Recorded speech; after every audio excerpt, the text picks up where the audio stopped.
बिस्मिल्लाहिर्रहमानिर्रहीम। अच्छा, अगर आप रोड पर चलते चलते एक रेडी वाले के पास रुक जाएं और रेडी वाले से ये कहें कि यार आपको पता है पाकिस्तान में कौन से मसाइल हैं, क्या आप बताना पसंद करें कि पाकिस्तान में कौन कौन से मसाइल हैं? वो आपको 10 मिनट की एक तकरीर सुना देगा। वो आपको कहेगा पाकिस्तान में करप्शन बहुत ज़्यादा है, हर कोई करप्ट है। वो आपको ये कहेगा पाकिस्तान में हेल्थ सिस्टम दुनिया का सबसे नाकाम सिस्टम है। वो आपको ये भी बताएगा पाकिस्तान में लॉ एंड ऑर्डर की सूरत हाल दुनिया की सबसे गई गुजरी सूरत हाल है। वो आपको ये भी बताएगा पाकिस्तान में महंगाई अरूज पर है, हर रोज़ दवाइयाँ महंगी होती जा रही हैं, गरीबों के पास दवाई खरीदने के लिए पैसे तक नहीं है। वो आपको ये भी बताएगा गरीबों के पास खाने के लिए खाना नहीं है। वो आपको ये भी बताएगा पीने के लिए पानी नहीं है। इस तरह के वो सैकड़ों मसाइल आपको बना देगा। अच्छा, ऐसे ही अगर आप चलते चलते अगली रेडी वाले के पास चले जाते हैं तो आप उसे कहते हैं कि भाई आपको पता है पाकिस्तान में कौन से मसला है? वो आपको 10 मिनट की स्पीच सुनाएगा कि पाकिस्तान में ये भी मसला है, पाकिस्तान में ये भी मसला है, पाकिस्तान में ये भी मसला है।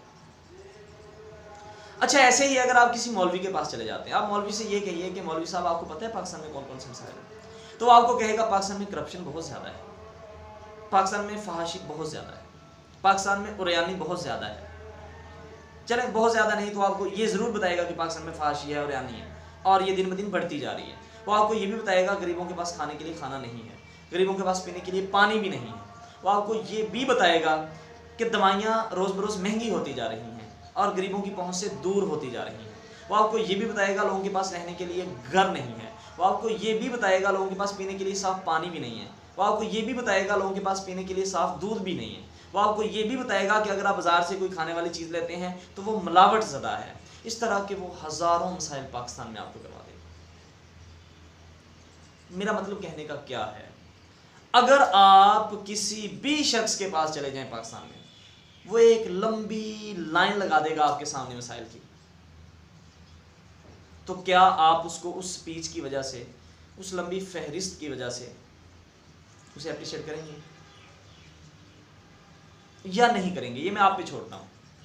अच्छा, ऐसे ही अगर आप पाकिस्तान के किसी अरबाब इख्तियार को कहें कि पाकिस्तान में कौन कौन से मसाइल हैं वो ज़रा बताइएगा, वो अरबाब इख्तियार पाकिस्तान में मसाइल की एक लंबी लिस्ट बना देगा। अच्छा, ऐसे ही अगर आप पाकिस्तान के प्राइम मिनिस्टर को कहिए कि प्राइम मिनिस्टर साहब आप ज़रा ये बताइए पाकिस्तान में कौन कौन से मसाइल हैं, तो प्राइम मिनिस्टर ऑफ पाकिस्तान एक लंबी फहरिस्त बना देगा उन मसाइल की। अच्छा, अगर आप फिर दोबारा रेडी वाले के पास आइए और उसे कहिए कि यार अब आप ये बताइए दुनिया में कौन से मसाइल हैं, पाकिस्तान में नहीं दुनिया के मसाइल, वो आपको कहेगा दुनिया का सबसे बड़ा मसला जो इस वक्त है ना वो गुर्बत है, दुनिया का सबसे बड़ा मसला लॉ एंड जस्टिस है, दुनिया का सबसे बड़ा मसला कश्मीर है, दुनिया का सबसे बड़ा मसला फ़लस्तीन है, दुनिया का सबसे बड़ा मसला गुर्बत है, लोगों के पास एजुकेशन नहीं है, ये दुनिया का सबसे बड़ा मसला। अच्छा, अब आप आ जाइए किसी मौलवी के पास, अब मौलवी से ये कहिए कि मौलवी साहब आप ज़रा ये बताइए कि दुनिया में सबसे बड़े मसाइल कौन से हैं इस वक्त? वो आपको कहेगा दुनिया में सबसे बड़ा मसला ये है कि मुसलमानों के साथ ज़्यादती हो रही है दुनिया के अंदर, मसला कश्मीर है, कश्मीर को आज़ादी मिलनी चाहिए, फ़लस्तीन को एक आज़ादी मिलनी चाहिए। वो आपको सारे के सारे मसाइल गिनवा देगा। अच्छा, फिर आप किसी अरबाब इख्तियार के पास आ जाइए पाकिस्तान में, उसे कहिए कि यार आप ज़रा एक तकरीर सुनाइए ना कि दुनिया में कौन कौन से मसाइल हैं। वो तकरीर 20-25 मिनट की आपको एक तकरीर सुना देगा। अच्छा, आपसे मेरा सवाल ये है कि एक अरबाब इख्तियार, एक रेडी वाला और एक मौलवी, तीनों में फ़र्क क्या है? भाई, जो बातें अरबाब इख्तियार करता है वो बातें तो एक रेडी वाला भी करता है, जो बातें अरबाब इख्तियार करता है वो बातें तो एक मौलवी को भी पता है, एक आलिम दीन को भी पता है, एक मौलाना साहब को भी पता है। जो बातें अरबाब इख्तियार करता है वो बातें तो आप किसी मैट्रिक के स्टूडेंट से पूछ लें वो भी करता है। वो बातें जो अरबाब इख्तियार करता है वो बातें जनाब आप किसी कॉलेज के स्टूडेंट से पूछ लें, किसी यूनिवर्सिटी के स्टूडेंट से पूछ लें, वो बातें आप किसी बिजनेसमैन से पूछ लें, इन बातों का सबको पता है। तो फिर आपकी तकरीर, आप जो बताते हैं कि ये लंबी एक फहरिस्त है मसाइल की, आप में और एक ले मैन में, एक कॉमन मैन में क्या फ़र्क है? यूएनओ तो तकरीरों का एक अखंड है, वहाँ हर साल तकरीरें होती हैं और उसमें कोई ना कोई तकरीरों का जो है वो चैंपियन बन जाता है, वो पहली पोजीशन हासिल करता है। जैसे कि पिछले 1-2 साल से पाकिस्तान पहली पोजीशन हासिल कर रहा है। तो क्या वहां पे कोई मसाइल का हल भी होता है? कोई मसाइल का हल नहीं होता, कुछ भी हल नहीं किया जाता, सिवाय तकरीरों के और कुछ भी नहीं होता वहां पे। लेकिन एक एंड से तो मैं ये बात कहूंगा कि अगर आप बगैर देखे स्पीच कर लेते हैं तो ये आपकी काबिलियत है, आप बड़े हैं, ज़बरदस्त आपकी एबिलिटी है कि आप बगैर देखे स्पीच करते हैं, मसाइल को उजागर करते हैं। दुनिया के अंदर मसाइल को उजागर करना चाहिए, इसमें कोई शक नहीं। अगर पिक्चर को इस साइड से देखा जाए तो आपकी बात बिल्कुल सही है, अगर पिक्चर को एक एंड से देखा जाए। और अगर पिक्चर को दूसरे एंड से देखा जाए तो जो बातें आप करते हैं वो तो एक लेमैन को, कॉमन मैन को ही पता है। तो फिर आप में और उसमें फ़र्क क्या है?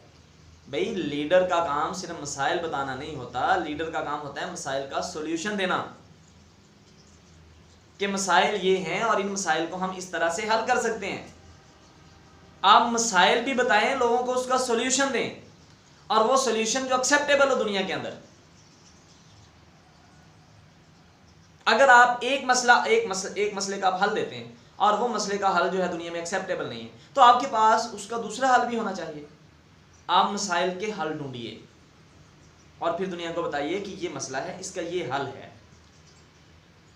हम दुनिया में किस स्टेज पे खड़े हैं, हमारी कंट्रीब्यूशन क्या है दुनिया के अंदर, डिप्लोमेटिकली हम दुनिया को किस हद तक कायल कर सकते हैं, हमारी काबिलियत क्या है, या आप ये कह लें कि हमारी औकात क्या है कि हम डिप्लोमेटिकली दुनिया को किस हद तक कायल कर सकते हैं मसाइल के सोल्यूशन के लिए। आपको ये भी देखना पड़ेगा, आपको ये भी देखना होगा। खाली तकरीरें करने से तो कुछ नहीं होगा। ये तकरीरें, मैं तो बहरहाल आपकी इन तकरीरों का कायल हूँ, और ये मैं आपकी तकरीरें सिर्फ 2020-2019 से नहीं सुन रहा, मैं तो आपकी तकरीरें 2013 से सुन रहा हूँ, 2011 से सुन रहा हूँ। आप एक अच्छे स्पीकर हैं, आप अच्छी स्पीच कर लेते हैं, आप लोगों को कायल भी कर लेते हैं, आप लोगों को मसाइल भी बता देते हैं कि पाकिस्तान में ये भी मसला है, ये भी मसला है, ये भी मसला है, लेकिन आप उनका हल नहीं बताते। या अगर आप हल बताते हैं तो आपके पास उस हल को, उन मसाइल के जो सोल्यूशन हैं, उनके हल को, उनके सोल्यूशन को आपके पास इम्प्लीमेंट करने के लिए कोई रास्ता नहीं है। तो आप वो रास्ता ढूंढिए जिस रास्ते से आप उन मसाइल के हल को इम्प्लीमेंट कर सकें। खाली तकरीरों से अगर काम चलाना है तो इंशाअल्लाह ताला अगले साल भी हम यूएनओ से पहली पोजीशन हासिल करके आएंगे, नो प्रॉब्लम, क्योंकि हमारे पास अच्छा स्पीकर है। और ऐसे स्पीकर हमारे पास स्कूलों में भी मौजूद हैं। मैट्रिक में जब स्पीच कंपटीशन होती है तो वहाँ बच्चे भी कश्मीर पे तकरीर करते हैं, फ़लस्तीन पे तकरीर करते हैं, दहशतगर्दी पे तकरीर करते हैं, और बच्चे विन करते हैं, और वो बहुत अच्छी तकरीर करते हैं, बड़ी ज़बरदस्त तकरीर करते हैं, लोगों को जज्बाती कर देते हैं। तो ऐसे स्पीकर तो हमारे पास और भी मौजूद है मुल्क के अंदर, लेकिन चूंकि वो छुपे हुए हैं इसलिए उनकी कोई बात नहीं करता। मैट्रिक के स्कूल के अगर आप स्टूडेंट्स की बात करते हैं तो बहुत अच्छे स्पीकर होते हैं, कुछ ना कुछ स्टूडेंट अच्छी स्पीच कर लेते हैं। तो मैं आपसे रिक्वेस्ट यही करूँगा कि मसाइल बताएं, उनका हल बताएं, और हल को आगे लेकर जाने के लिए उनके लिए आपके पास कोई रास्ता होना चाहिए कि जिस रास्ते के ज़रिए आप उन मसाइल को हल कर सकते हैं। आपसे रास्ता होना चाहिए। तो खाली तकरीरों से तो काम नहीं चलेगा। क्या खाली तकरीरों से कश्मीर आज़ाद हो जाएगा, फ़लस्तीन आज़ाद हो जाएगा? हाँ, मैं ये ज़रूर कहता हूँ, ज़ाहिर बात है एक शख्स है, वो कमज़ोर है, उसके पास बोलने के अलावा और कुछ नहीं है, तो ज़ाहिर बात है उसे बोलना चाहिए। ये भी अच्छा फ़न है। आपने अपना नज़रिया तो दुनिया को बताया है ना, आपने अपना नज़रिया तो दुनिया को दिया है कि हम ये चाहते हैं। ज़ाहिर बात है एक ताकतवर है, वो अपनी ताकत के ज़रिए दुनिया से अपनी बात मनवाता है, एक कमज़ोर है, वो अपनी बात के ज़रिए दुनिया अपनी मनवाता है, और एक वो शख्स है जो बेचारा बोल भी नहीं सकता। तो आप ज़रा खुद सोचिएगा, एक वो शख्स जो बोल भी नहीं सकता, उसे बोलने की भी इजाज़त नहीं है। आपको तो बोलने की इजाज़त है ना, आप बोल सकते हैं, आप बोलिए, ठीक है। आप अपनी स्पीकिंग पावर जो है इसको यूटिलाइज़ कीजिए दुनिया को आज़ादी दिलवाने के लिए, अच्छी बात है। लेकिन एक शख्स वो है जो आज़ाद नहीं है, वो बोल भी नहीं सकता, तो आप उसे बोलने की तो आज़ादी कम से कम दे दीजिए जनाब। अल्लाह हाफ़िज़।